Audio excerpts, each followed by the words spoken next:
Hello, my name is Dr. Michelle Maidenberg, and I am here with Lindsay Heiserman. I am so excited that she's our guest today. And Lindsay is going to be, introducing herself. But what I did want to say and why she impressed me so much that I wanted to have her on is she's, a personal trainer and is very interested in movement and wellness. And she's also a life and business coach. But I'm going to turn it over to her. And Lindsay, you could describe what you do. Oh, thank you so much, Michelle. I'm really honored to be here and have this conversation with you. And how does one ever answer the question, like, what do you do? I ask that of people all the time, and then I expect them to give me a nice, succinct answer. But yeah, my heart has always been in personal training and helping people with their movement first. I think that's so foundational to move your body, and then other things really start to fall in place and move. And my magic with clients has always been I get them to move and then they start to talk about everything. So, I thought about a career in therapy and I couldn't really give up the movement piece of what I do with clients. And so, what I do now is still personal training and also some deep life coaching with some of those clients. And then I'm doing life and business coaching with other startup health and wellness professionals. Very exciting. So I know when we had our preliminary conversation, we were really focusing on like post-COVID. Hmm. Where are we going? How are we even processing it all? Because it's been, a full year, Yeah. right? And we've both noticed in our practices that people have been, both transitioning, I'm going to say, because we're in the process of transitioning right now, at different paces, with different levels of emotionality, functioning in different ways. So I thought it would be really great for us to have a conversation on how we could help people adjust to this new transition. Yeah, for sure. I've found that similar thing with my clients' conversations every time. What's new? What new decisions do I have to make? Am I vaccinated? Am I not? Will I? Won't I? Should I travel? So many questions all the time about just the next decision ultimately. Yeah, which I think you bring up such a good point. There are so many decisions that have to be made, Mhm. at a time like this, because things keep changing at such a fast pace. And I know, for example, working with kids, some of the kids that I work with, and I work with individuals of all ages, there's going to be a transition after spring break Yep. where many kids or most kids are going to be going back to school full time. Yeah. So, you've had like this crop, I'm going to say, a cohort of kids who were pretty anxious to begin with, maybe socially or otherwise. And Yeah. this has been a reprieve for them. Like it's been nice for them to be at home and Yeah. isolating. So that transition is going to be hard. Like, how do I get back into the mainstream, kind of community of school? And then I've had other kids who are real extroverts Mm. and who thrive from socializing. And this has been so hard on them, emotionally. And it's developed into like a lack of motivation sometimes around academics and other things. So even though you're in a different kind of space, you could still have a very different reaction to it, but both very intense Yeah.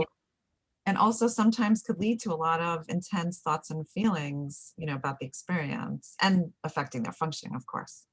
Yeah. So what have you been seeing in terms of your clients? I'm sort of laughing as you say that about kids because I'm like, that's the exact same thing that I personally have been feeling. And so many of my clients, like, I'm an introvert by nature, but I love to go and do things, right? Like, that's awesome. But part of me is like, this has been great. I haven't had to go and be really busy, and I haven't had to do tons of people interaction, So, like, my introvert is kind of loving that.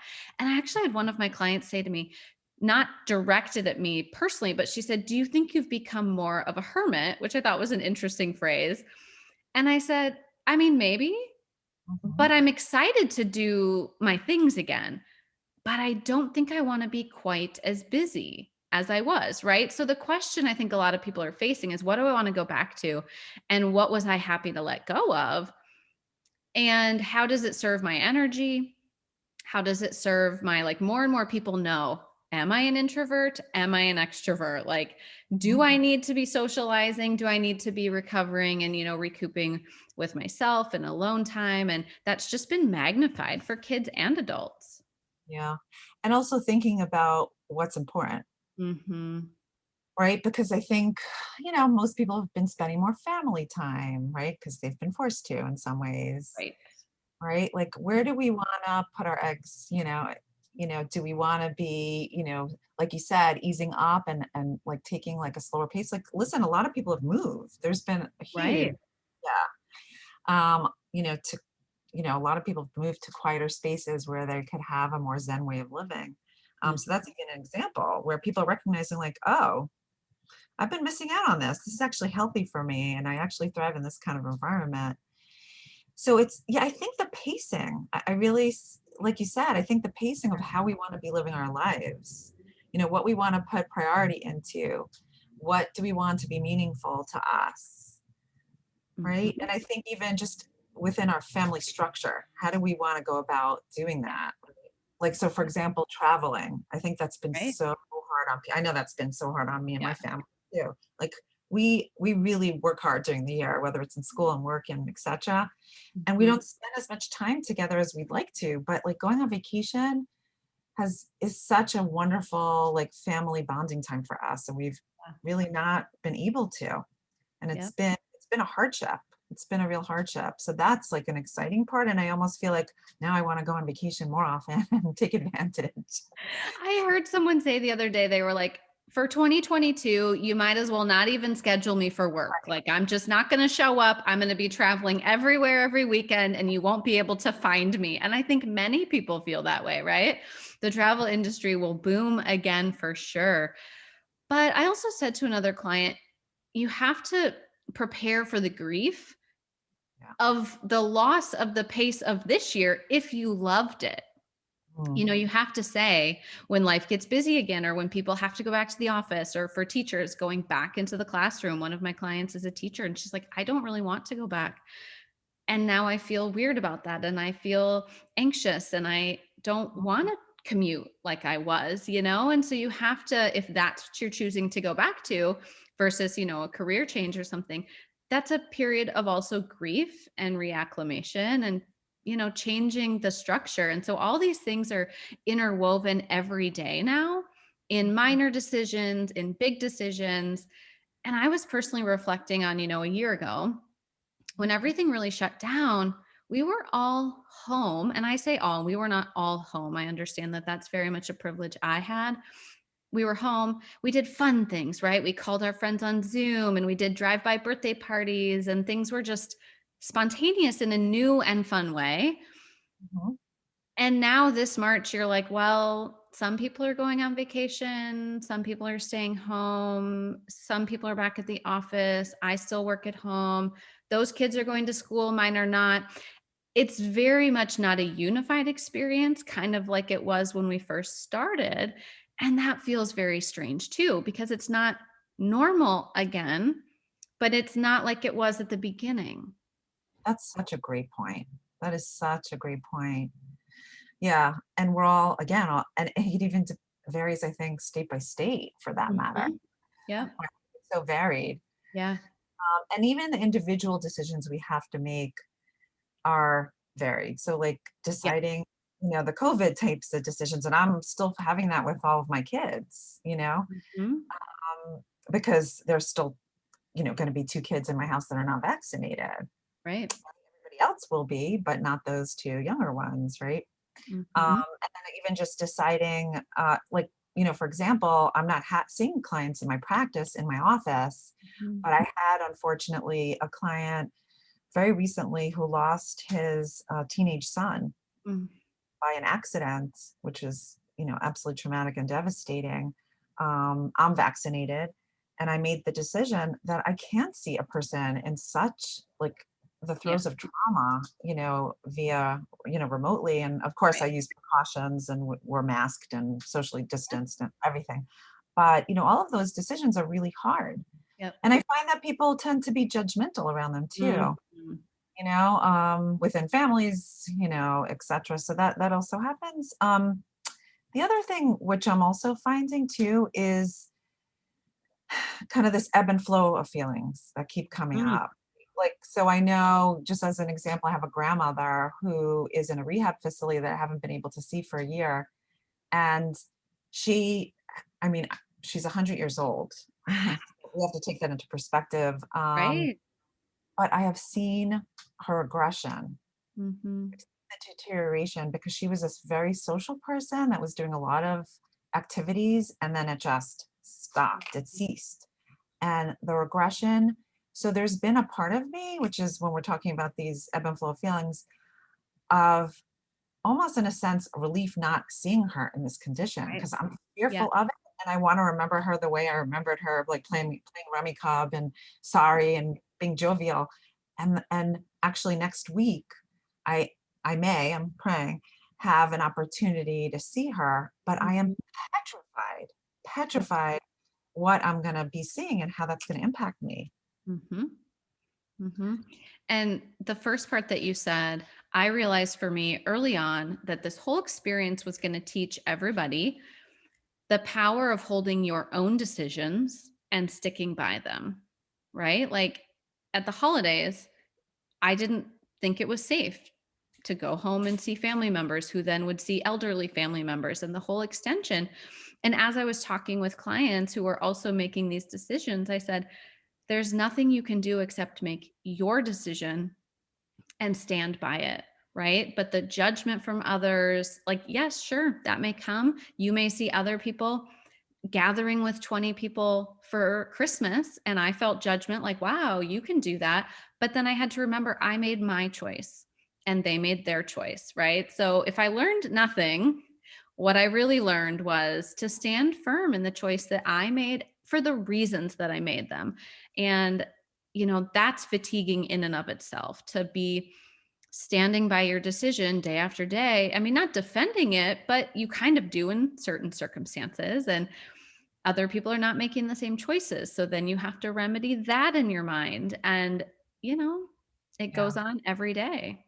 And that's going to keep going on. Mm-hmm. Mm-hmm. So just to turn the shift a teeny bit, just to kind of wellness and Yeah. health, and we've heard a lot of kind of COVID pounds, right? People have gained weight, and some people the opposite. Some Yep. people stepped up to the plate, right? And even increased their nutritional intake, and then also exercising, and then some, the opposite. So any words of advice or feedback, for people as they're kind of approaching how to handle their health and wellness? So many. Are we going to be here all day? It's funny because I have a couple of clients who went the one direction you speak of. They showed up consistently for a year with no distractions, right? Like they had nowhere to go, nothing to do but focus on their health. They made different food choices. They showed up for their exercise. I have clients who've dropped over 30 pounds. I have clients who increase their blood markers are better than they have ever been and all these things, right? I have other people who have put on weight. And me, myself, have fluctuated between both, feeling really committed to my fitness and really committed to eating well in periods of, frankly, emotionally eating. And it has been a mix of all of it. Mhm. And no matter where you are, my one piece of advice is to just take it where you are. Like, there's no use beating yourself up one way or the other. Whether you were like, man, I should have really harnessed the last year of my life, or I should have done this. Like that part doesn't matter. We all survived, if you're here, a year of unknowns, a year of a pandemic, a year of things no one has ever done. Therefore, however you coped was however you coped, right? However you needed to. And however you needed to. And being mean to yourself about it serves no purpose. I mean, pandemic or not, that serves no purpose. Mhm. But, and I try to catch myself every time I say but. And you can make a choice today to move your body. And I did a talk several months ago called Go for a Walk in Your Pajamas. Mhm. And the point was remove the barriers, right? Like if the barrier and this it stemmed from a talk with one of my clients where she was like, I really feel better when I go for a walk in the morning. And I said, okay, like this seems pretty logical. She goes, I can't seem to do it. And I Mhm. said, well, what if you just got up, kept your pajamas on, and put your shoes on, and you walked right out the door? Like you said goodbye to your family. They can feed themselves breakfast. Like I'm going by myself, even if it's around the block one time. I said, remove the barriers. We've made it almost impossible for ourselves to succeed. We've said it has to be an hour. We've said we have to get dressed. We've said we have to do this, where you could Mhm. just go for that walk and just be gone for 20 minutes. And in those same 20 minutes, you could have sat at home and thought about it, or you could have sat at home and your kids found you, or your partner found you, and you got distracted and you read your email. So remove some of those expectations and just move your body a little bit, right? Because a little bit will lead to more. That's science, right? Like a body in motion will do it again, but if you keep coming up with those excuses, it's just harder and harder. And I always say, I use this as an example. I always ask people, whenever you moved your body or you worked out, were you ever regretful afterwards? Yeah, No. no, Not one time. never, never. Never. Now I have started a workout and given myself permission to just quit because it didn't feel good. I mean, I can count that maybe on like a hand Uh-huh. ever. But no, ever regretted a workout? No. No. Always end up feeling better. You Yeah. always end up feeling, confident and strong and Yep. yeah. So, and also self-compassionate, because I think that's where it's at too. Mhm. When you were talking Mhm. about before, I was thinking the word that was kind of coming up for me was forgiveness. Yep. And having self-compassion for what we've been through. This is like a universal trauma. I really Exactly. call it a universal trauma. We've all been, traumatized to some extent, Mhm. each of us in our own different experience, but it is a universal experience that we can all Yep. relate to. Yep. Yep. And one that none of us have done. So Yeah. how could you have predicted what you would have done? Which means why even think negatively about the way in which you dealt with it? Yeah. But we do have decisions on where we want to go moving forward. Yep. And I Every think day. that's what we're trying to talk about here is like, where Mhm. do you want to be? What lessons do you want to really extrapolate from this experience whereby you can improve and enhance your life going forward? Yep.